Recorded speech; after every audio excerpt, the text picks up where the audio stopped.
has no book, nothing, how will you will send that student back home, right?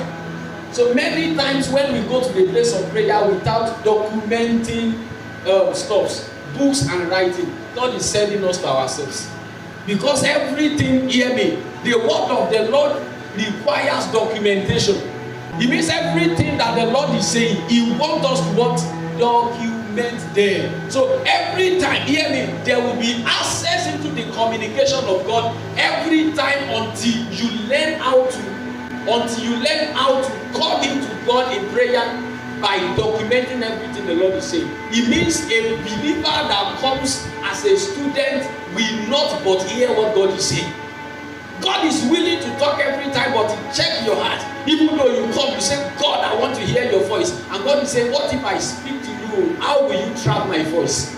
Because the voice of God can be trapped. And that's why every time you approach God, unto God in place of prayer, you must have a document with you. Something to write whatever God is saying. And I've also found out that every time we approach God with the writing material, He speaks more.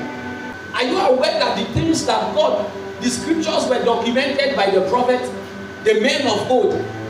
God told Moses specifically, I'm about to give a lot to my people, and he must write it down.